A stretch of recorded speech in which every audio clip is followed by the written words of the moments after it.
All right, Libra, welcome into mid-September. I hope you're doing great. We are almost at your birthday, almost at the equinox. We do have a new moon in Virgo happening this week as I'm doing this reading. In the extended, I'll go deeper into your astrology of what you can expect for the rest of September. I just did the Virgo reading and I kind of launched a little bit into the fall, so we probably are going to be doing that. Look at this new moon and full moon. Wow. So at the end of this month, we have a full moon in Aries, which is illuminating the North Node. You have the South Node in your sign. Okay, so there can be some past life karma looking to be unpacked.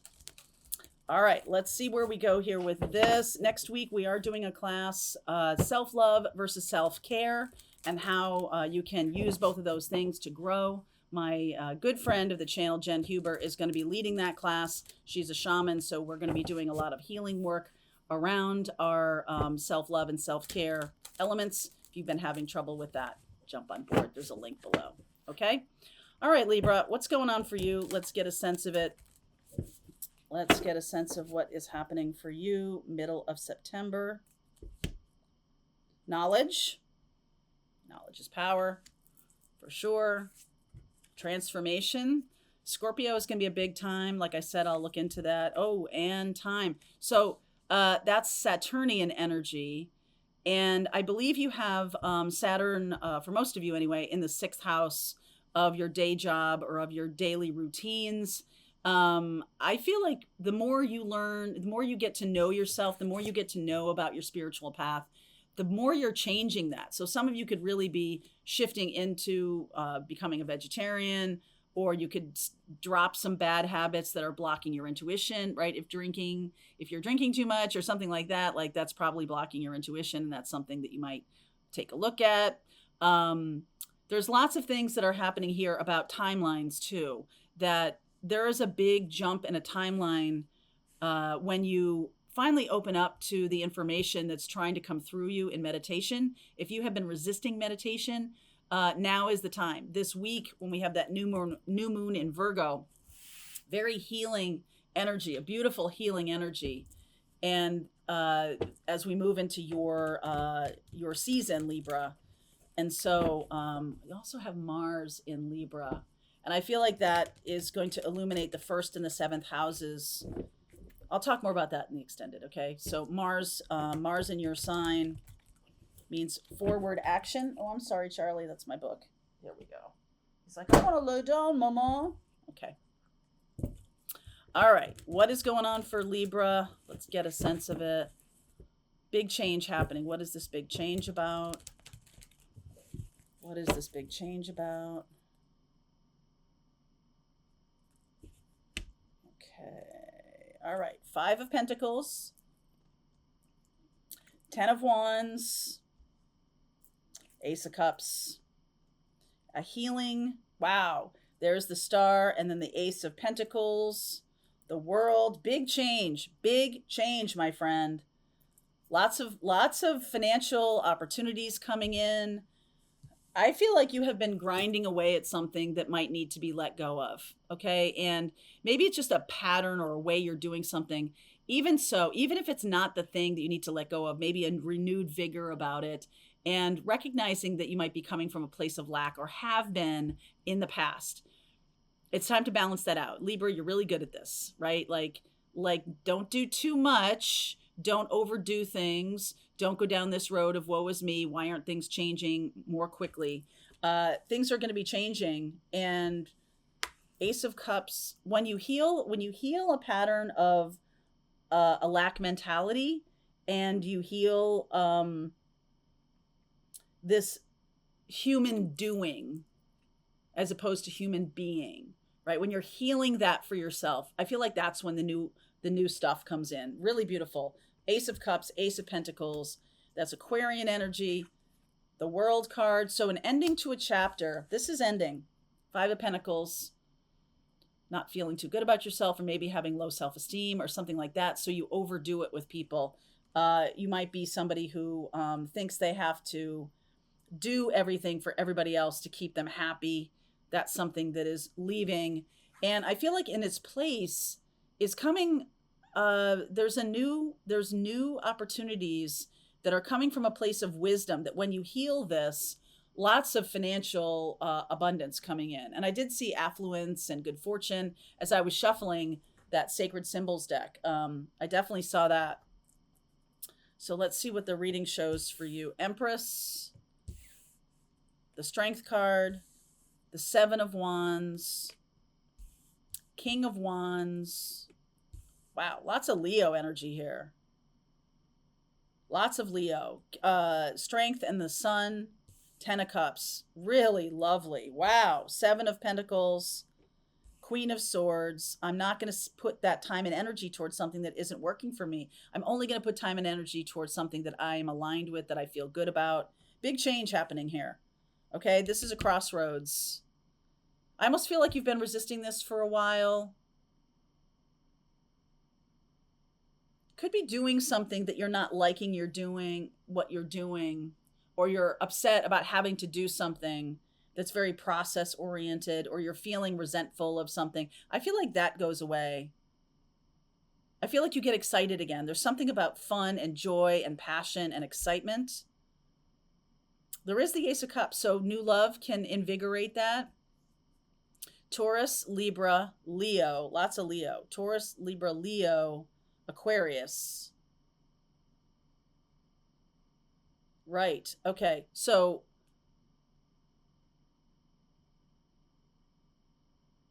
I almost feel like you have either been too aligned with an earth energy that is more about stagnation than it is about growth. Like, you can be grounded and not be stagnant.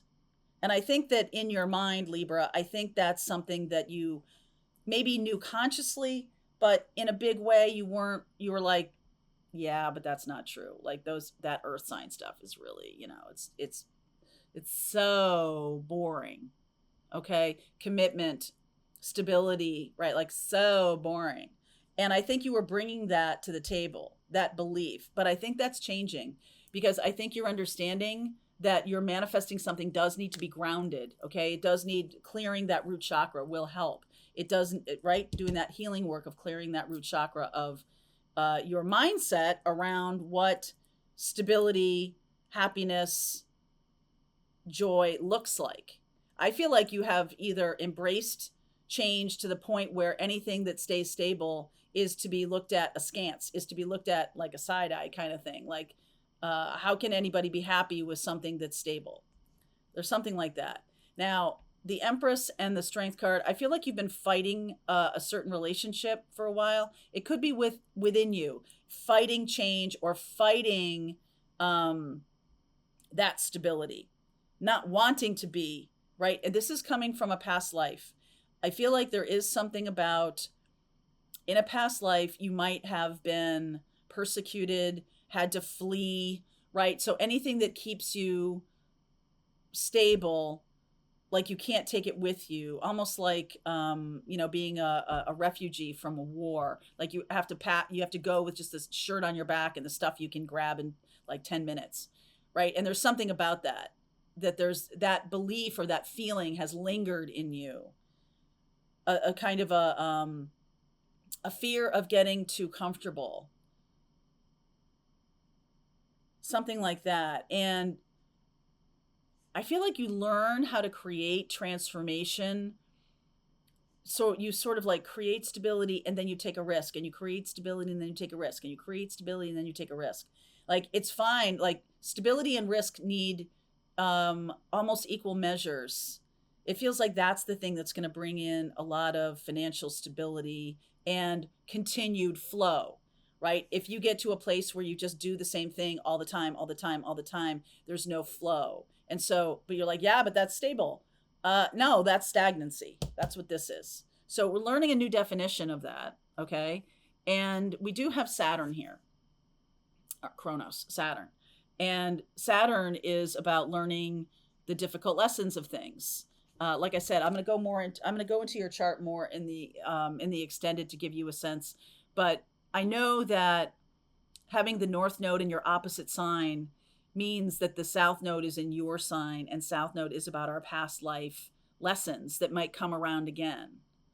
And it shows up in the first house for you. It shows up in that place of who am I, and who am I to warrant a lot of money or stability or happiness or joy.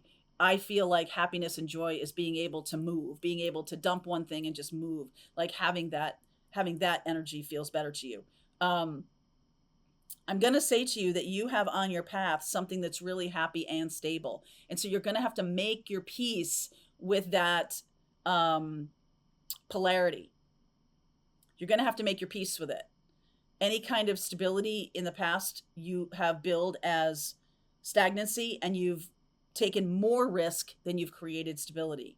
And when you create stability for yourself, you can see that you have a lot of fear around risks. So those things do need to be balanced. The Seven of Wands. So let me clarify this Chronos thing about time.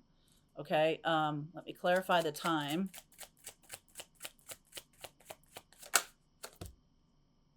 Okay, Magician, Two of Wands, Three of Wands, and there's your card, Justice. So this is what also needs to be balanced. That's Gemini energy, Gemini, Libra, Aquarius. So your air signs are here. Leo is here. Lots of Leo, lots of air and fire here. And I do see Taurus in this.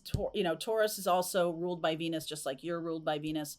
So there's some kind of simpatico in that. And there could be a past life Taurus that is showing you that they are very stable, but they are super stagnant. They're not flowing with things either. They're having trouble too. So this is about the balance of asking and receiving. In order to really manifest, you must get good at both and balance both. So this is the Magician. You're coming in with this energy of Magician. Very soon, you're going to be able to manifest whatever you want. The way you do that is balance the ask and then allowing for the receive, right? So Divine Feminine is the left hand. So this is the ask card. This is the ask. Mars, right? This is the masculine. We're asking. We're making some action. And then receiving. So you receive through this left hand. And I saw somewhere a couple of years ago, a beautiful way to do this is if you have points. All right. So if you have crystals like this that have points, with the ask hand, you put the point facing out. And with the receiving hand, you put the point facing in. This is selenite. You could use rose quartz if you're asking for love. You could use selenite if you're asking for inspiration, or opening up to your opening up your spiritual connections, being able to meditate, because the money is going to flow because of this balancing of asking and receiving. The money, the happiness, the joy, this is all beautiful. Sun and Ten of Cups here. I feel like you see what you've invested your time in has facility for this next level. So you're not blowing anything up, okay? You're not tearing anything down, no tower here. You're not doing that, but you're also not chucking it, right? You're not blowing things up, but you're not chucking it. That's the same thing. So there's something about receiving built on a new foundation. Okay. And that's what's coming in. Like, yes, I can be stable, and yes, I can also be growing at the same time. It's not one or the other. All right. So, what do I want to clarify here? I want to clarify this Empress. Hanged Man, Nine of Swords, Page of Swords, and the Six of Swords. So you are moving toward this happiness. I feel like you've been resisting it for a long time.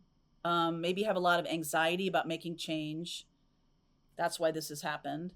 And this is an energy, again, like Mars being in your sign is about a masculine energy of action. But I almost feel like some of the energy, that energy needs to be about surrender. Surrendering to this path. Surrendering to the path of love without being resistant to it. you know, there's a little clumsiness here about the ask and the receiving. Almost like a fear of what comes in is going to be too much for you or something like that. Like if you ask, I mean, okay, this seems a little silly to me when I say this, but like you're asking for a lot of money and a lot of money comes in and then you're like, well, I've got to manage it all. I've got so much going on. I've got too many clients, blah, blah, blah, blah, blah. And then woof, it goes away again.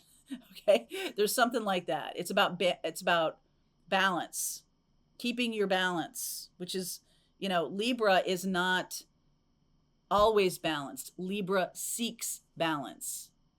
And if you're out of whack on either side, then that's where this fear comes in, this anxiety. So it's like surrender to being, to allow, whoopsie, surrender to allow. Okay. All right. So this wants to come out here. The Knight of Pentacles is Virgo in the new moon. Thank you very much. All right. Message is coming in and going out in this new moon. The new moon is about manifesting. The new moon is about the ask. The new moon is about the ask. And I feel like this has, the resistance here is about something about, well, I never get what I manifest. I never get, it's because you have an expectation around time, about how long stuff takes to show up. And some of you expect it like this. Some of you are like, where is it? I manifested it last night. That's a thing to release. Okay, that's a thing. It's like surrender to the ebb and flow of the universe. Surrender to when things show up in a physicality in your physical life. Our 3D lives are very dense. So it does take time for the universe to move things around so you get what you want. So if there's a sense of like, manifesting doesn't ever work for me because I don't ever see it happening. Number one, there's a timeline thing that you expect it to show up in a certain time. And when it doesn't, you're like, screw it. That doesn't work. The next thing is that you expect it to look a certain way. And I feel like what you might be interested to know is that through your time, through Libra time, you know, we have that equinox, the equal balance of day and night, right? And moving into Scorpio time, when we're talking more about transformative energies being around, I feel like there's a big transformation for you in terms of time, in terms of being able to jump timelines or being able to move into new ways of looking at life that speed up time, slow down time, something like that. There's something about your expectation of how long it takes things to manifest that is giving you some kind of superpower around timelines. That's interesting. All right, so I'm going to go deeper into your chart in the extended. There's a link below, Libra, if you want to continue on with me. I'll see you over there. All right, I hope you enjoyed that video. If it was helpful to you, please consider liking this video and sharing it with anybody who might have a need for similar kind of information. And if you like this video, check out these videos.